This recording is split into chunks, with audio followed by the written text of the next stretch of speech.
اعوذ باللہ من الشیطان الرجیم بسم اللہ الرحمن الرحیم وَلَئِنْ أَتَيْتَ الَّذِينَ أُوتُوا الْكِتَابَ بِكُلِّ آيَةٍ مَا تَبِعُوا قِبْلَتَكَ وَمَا أَنْتَ بِتَابِعٍ قِبْلَتَهُمْ وَمَا بَعْضُهُمْ بِتَابِعٍ قِبْلَةَ بَعْضٍ وَلَئِنِ اتَّبَعْتَ أَهْوَاءَهُمْ مِنْ بَعْدِ مَا جَاءَكَ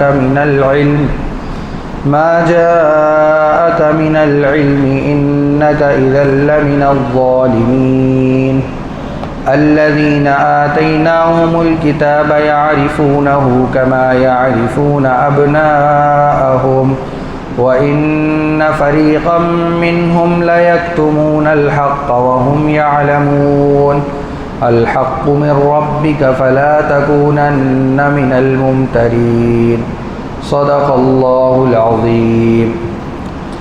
پارہ نمبر 2 سورہ بقرہ کی آیت نمبر 145 سے 147 تک، 145 سے 147 تک تلاوت کی گئی، جس کا ترجمہ ہے وَلَئِنْ أَتَيْتَ الَّذِينَ أُوتُوا الْكِتَابَ بِكُلِّ آيَةٍ، اور اگر آپ یعنی پیغمبر کو محمد صلی اللہ علیہ وسلم کو خطاب ہے، اور اگر آپ ان لوگوں کے سامنے ہر قسم کی نشانیاں لے آئیں جن کو کتاب دی گئی ہے، یعنی تورات اور انجیل، ما تبعوا قبلتک، تب بھی یہ آپ کے قبلے کی پیروی نہیں کریں گے، وما انت بتابع قبلتہم، اور نہ آپ ان کے قبلے پر عمل کرنا، وما بعضهم بتابع قبلۃ بعض، اور نہ وہ ایک دوسرے کے قبلے کی یعنی قبلے پر عمل کریں گے، وَلَئِنِ اتَّبَعْتَ أَهْوَاءَهُمْ مِنْ بَعْدِ مَا جَاءَكَ مِنَ الْعِلْمِ، اور اگر آپ نے جو علم آپ کو دیا گیا ہے اس کے آ جانے کے بعد اپنی خواہشات کی پیروی کی، اِنَّكَ إِذًا لَمِنَ الظَّالِمِينَ، تب تو آپ کا شمار ظالموں میں ہوگا۔ الَّذِينَ آتَيْنَاهُمُ الْكِتَابَ، وہ لوگ جن کو ہم نے کتاب دی، يَعْرِفُونَهُ كَمَا يَعْرِفُونَ أَبْنَاءَهُمْ، وہ ان کو اسی اچھی طرح سے پہچانتے ہیں جیسے وہ اپنے بیٹوں کو پہچانتے ہیں، وَإِنَّ فَرِيقًا مِّنْهُمْ لَيَكْتُمُونَ الْحَقَّ وَهُمْ يَعْلَمُونَ، اور ان میں سے کچھ لوگوں نے حق بات کو چھپایا حالانکہ وہ جانتے تھے۔ الحق من ربک فلا تکونن من الممترین، حق تو وہی ہے جو آپ کے پروردگار کی طرف سے آیا ہے، تو آپ شک کرنے والوں میں سے نہ ہو جائیے۔ یہ ان تینوں آیات کا ترجمہ تھا۔ بہت مختصر سا مضمون ہے ان تینوں آیات کا، لمبی چوڑی تفسیر نہیں ہے اس کی۔ جو پیچھے قبلے کے بدلنے کے احکامات نازل ہوئے تھے، یعنی بیت المقدس سے اللہ تبارک و تعالیٰ نے بیت اللہ، مسجد حرام، کعبے کی طرف رخ کر کے نماز پڑھنے کا جو حکم نازل کیا تھا، تو اس حکم کے نازل ہونے کی وجہ سے یہود اور نصارہ کہنے لگے کہ یہ مسلمانوں کا تو کچھ بے پیندی کے لوٹے ہیں، کبھی یہاں لڑک جاتے ہیں کبھی وہاں لڑک جاتے ہیں، کوئی بھروسہ نہیں کا۔ کچھ دن تو انہوں نے مسجد حرام کی طرف نماز پڑھی، پھر بیت المقدس کی طرف نماز پڑھی، پھر دوبارہ جب قبلہ بدلا تو پھر مسجد حرام یعنی بیت اللہ کی طرف، کعبے کی طرف رخ کر کے نماز پڑھنے لگے۔ تو اب اللہ تبارک و تعالیٰ نے اس آیت کے اندر یہ بات ثابت کر دی ہے کہ اب یہ حکم جو بدلا ہے، کعبے کی طرف رخ کر کے نماز پڑھنے کا جو حکم نازل ہوا ہے، اب یہ بدلے گا نہیں دوبارہ، اب یہ قیامت تک کے لیے رہے گا۔ اسی لیے کہا جا رہا ہے وَلَئِنْ أَتَيْتَ الَّذِينَ أُوتُوا الْكِتَابَ بِكُلِّ آيَةٍ مَا تَبِعُوا قِبْلَتَكَ، کہ آپ ہر قسم کی نشانیاں لے آئیں ان اہل کتاب یعنی یہود اور نصارہ کے سامنے، جن کو تورات اور انجیل دی گئی ہے، اے محمد صلی اللہ علیہ وسلم ما تبعوا قبلتک، یہ آپ کے قبلے کی پیروی کبھی نہیں کریں گے، کبھی نہیں کریں گے۔ وما انت بتابع قبلتہم، اور آپ بھی ان کے قبلے کی کوئی پرواہ نہ کیجیے کہ وہ کس طرف منہ کر کے نماز پڑھ رہے ہیں۔ وما بعضهم بتابع قبلۃ بعض، ان میں سے بعض ایک دوسرے کی پیروی وہ خود ہی نہیں کرتے، ان میں سے کوئی کدھر منہ کر کے پڑھتا ہے تو کوئی کدھر منہ کر کے عبادت کرتا ہے، تو ان میں خود میں اتفاق نہیں ہے، وہ لوگ بھی آپس میں متنفر ہیں، بھٹکے ہوئے ہیں۔ وَلَئِنِ اتَّبَعْتَ، اب اللہ کے نبی صلی اللہ علیہ وسلم کو یہاں پر بہت سخت تاکیدی الفاظ کہے جا رہے ہیں۔ ایک بات یاد رکھیے گا، قرآن پاک کے اندر کہیں بھی جب خاص نبی کو کوئی خطاب ہوتا ہے، یعنی کوئی پیام آگہی دینے والا، ڈرانے والا، تو وہاں اصل مقصد نبی نہیں ہوتا، وہاں اصل مقصد امتی ہوتے ہیں۔ نبی کو خطاب کر کے امت کو خطاب کیا جاتا ہے، تو یہاں پر بھی اللہ تبارک و تعالیٰ نے نبی صلی اللہ علیہ وسلم کو خطاب کرتے ہوئے پوری امت کو یہ بات پہنچا دی ہے، وَلَئِنِ اتَّبَعْتَ أَهْوَاءَهُم مِّن بَعْدِ مَا جَاءَكَ مِنَ الْعِلْمِ، کہ جو علم، جو قرآن کے ذریعے سے، جو وحی کے ذریعے سے، جو نبی کے ذریعے سے، یہاں تو قرآن اصل ہے کہ جو وحی کے ذریعے سے جو تم کو بات پہنچائی گئی ہے،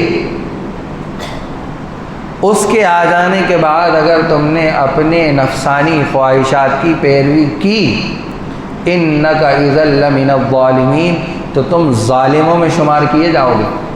اللہ کے نبی سے کہا جا رہا ہے کہ تم ظالموں میں شمار کیے جاؤ گے۔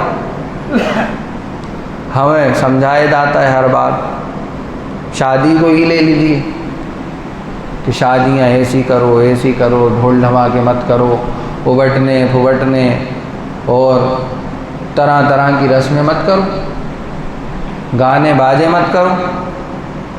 نئے نئے ٹرینڈ آتے ہیں، جیسے آج کل فارم ہاؤس کا ٹرینڈ چلا ہوا ہے، سنڈے نائٹ اور سیٹرڈے نائٹ، سارا نوجوان طبقہ ادھر ہی لگا ہوا ہے، اسے کوئی پرواہ نہیں کہ ملک کے حالات کیا ہیں۔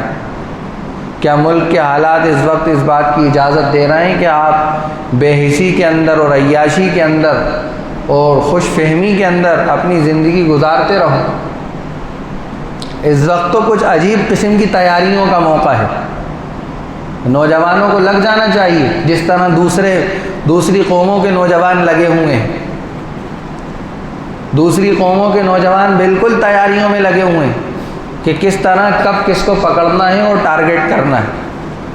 آج ہی ایک ویڈیو واٹس ایپ پہ دیکھنے کو ملی، پوری تو نہیں دیکھ پایا لیکن اس کا کچھ حصہ، کہ وہ ایک مولانا صاحب بیان کر رہے ہیں کہ میرے بھانجے کو یا کسی ان کے ریلیٹو کو داڑھی دیکھ کر نام پوچھ کر بہت مارا۔ تو ان نوجوانوں کی تو ایکٹیویٹیز چل رہی ہیں، ان نوجوانوں کی تو تیاریاں چل رہی ہیں، تم نوجوانوں کی کیا تیاری ہیں یہ بتاؤ؟ تم نوجوان اپنے جو پیسہ کماتے ہو کیا اس نیت سے کماتے ہو کہ اگر موقع آئے گا تو دین کے نام پر اس کو خرچ کریں گے، یا تم اپنی ٹی شرٹیں، اپنے جینس، اپنے گاڑیاں اور اپنی گھڑیاں اور اپنے نئے نئے کپڑے اور اپنے جوتے اور اپنی کھانے پینے کی خوب عیاشیوں کی چیزیں، اس میں تم اپنا پیسہ کماتے ہو سارا؟ یا تمہارے پیسوں کا مقصد کچھ اور بھی ہے اس وقت کے حالات کو لے کر؟ اپنی خواہشات کے پیچھے چلنا چھوڑ دیں، ورنہ اللہ تبارک و تعالیٰ نے ظالم کہا ہے، اور جو ظالم ہوتا ہے اللہ اس کی کوئی مدد نہیں کرتے۔ دیکھ لیجیے آپ، آج مسلمان ظالم بنا ہوا ہے۔ ظالم اسی کو نہیں کہتے کہ آپ نے کسی کو مارا ہو، کسی کو تکلیف پہنچائی۔ ظالم کئی طرح کے ہوتے ہیں، اپنی نفسانی خواہشات پر چلنے والے کو اللہ نے یہاں ظالم کہا ہے کہ جو اپنی نفسانی خواہشات پر چلے گا اس کا شمار ظالموں میں ہوگا۔ اللہ تعالی ہم سب کو اپنی اپنی نفسانی خواہشات پر چلنے سے بچائے اور اللہ کے نبی کے طریقے پر ہمیں چلنے کی توفیق عطا فرمائے۔ آگے فرمایا الذین آتیناہم الکتاب یعرفونہ کما یعرفون ابناءہم۔ اب یہاں اللہ کے نبی صلی اللہ علیہ وسلم کو یہاں یہ بتایا جا رہا ہے کہ یہ یہود اور نصارہ ان کی کتابوں کے اندر، تورات اور انجیل کے اندر اللہ کے نبی صلی اللہ علیہ وسلم کی پیدائش سے پہلے، ہزاروں سال پہلے، یہ نشانیاں اللہ تبارک و تعالیٰ نے ان کی کتابوں میں اتار دی تھیں کہ ایک شخص، ایک لڑکا، ایک نوجوان اس طرح کا پیدا ہوگا جس کے اندر یہ نشانیاں ہوں گی۔ چنانچہ آپ نے سنا ہوگا اللہ کے نبی صلی اللہ علیہ وسلم کے چچا، کیا نام تھا اللہ کے نبی صلی اللہ علیہ وسلم کے چچا کا؟ کس کس کو معلوم ہے؟ ہاتھ اونچے کرو، نام مت بتاؤ، کوئی کم لوگوں کو معلوم۔ اللہ کے نبی صلی اللہ علیہ وسلم کے چچا کا نام کیا تھا؟ آپ نے ہاتھ اونچا کرا تھا، بتائیے۔ ابو طالب۔ کیا نام تھا؟ ہاں، یہ سب یاد ہونا چاہیے۔ ہم مسلمان ہیں، ہمیں پتہ ہونا چاہیے اللہ کے نبی کے دادا کا نام کیا تھا، چچا کا نام کیا تھا، ابا اور اماں کا نام کیا تھا، اور چچاؤں کا نام کیا تھا، یہ ساری معلومات ہونا چاہیے۔ ان کی بیویاں کتنی تھیں، ان کے کیا کیا نام تھے، بچے کتنے تھے، ان کے کیا کیا نام تھے، یہ اسلامی معلومات ہیں۔ ورنہ کیا ہوگا، کبھی آپ KBC میں پہنچ گئے، امیتابھ بچن نے آپ کو بلا لیا اور وہاں پوچھا گیا آپ سے کہ بتائیے حضرت موسیٰ علیہ السلام، حضرت ابراہیم علیہ السلام اور محمد صلی اللہ علیہ وسلم اور حضرت جبرائیل علیہ السلام، ان میں سے نبی کون نہیں تھے؟ تو آپ کا جواب کیا ہوگا؟ سی، حضرت موسیٰ علیہ السلام نبی نہیں تھے۔ کیوں؟ کیونکہ آپ نے سیکھا ہی نہیں، سمجھا ہی نہیں اسلام کو، اسلامی معلومات حاصل ہی نہیں کی۔ حضرت ابو طالب ایک سفر پر نکلے جب اللہ کے نبی صلی اللہ علیہ وسلم کی عمر بہت کم تھی، ایک تجارتی سفر پر نکلے، ملک شام یا کسی علاقے میں جانا تھا۔ راستے میں ایک جگہ قیام ہوا تو وہاں ایک پادری تھا، مذہب عیسائی مذہب کا ایک عالم تھا، بڑا پرانا، بڑا ماہر تھا۔ اس نے دیکھ لیا اللہ کے نبی صلی اللہ علیہ وسلم، چنانچہ دعوت کی کہ آپ سب پورے قافلے والوں کی دعوت ہے۔ اب پورا قافلہ چلا گیا اور جس کی وجہ سے اس پادری نے دعوت کی تھی وہ گئے نہیں، اللہ کے نبی صلی اللہ علیہ وسلم گئے نہیں کسی وجہ سے۔ اب وہ پادری دیکھ رہا پورے مجمع میں کہ وہ جس کی وجہ سے میں نے دعوت کی تھی وہ بچہ کہاں ہے، اب وہ نظر ہی نہیں آ رہا ہے۔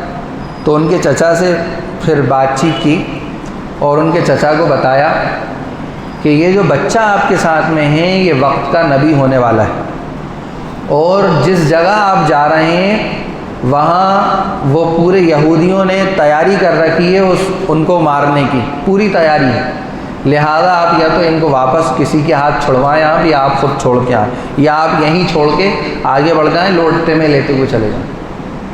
تو اللہ کے نبی صلی اللہ علیہ وسلم کی نشانیاں بہت پہلے سے ان کتابوں میں آ چکی تھیں۔ تو اللہ تبارک و تعالیٰ وہ یہاں پر وہی بتا رہے ہیں کہ الذین آتیناہم الکتاب، وہ لوگ جن کو ہم نے کتاب دی یعنی تورات اور انجیل دی، یعرفونہ، وہ اللہ کے نبی صلی اللہ علیہ وسلم کو ان کی نشانیوں کی وجہ سے ایسی اچھی طرح سے پہچانتے تھے، کما یعرفون ابناءہم، جیسے کہ وہ اپنے بیٹوں کو پہچانتے ہیں۔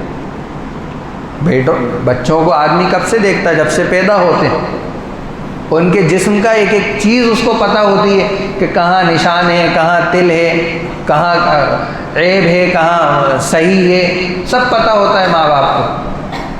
تو اللہ تبارک و تعالیٰ فرما رہے ہیں کہ وہ اللہ کے نبی کو ایسے ہی پہچانتے تھے ان کی نشانیوں کی وجہ سے جیسے وہ اپنے بیٹوں کو پہچانتے ہیں۔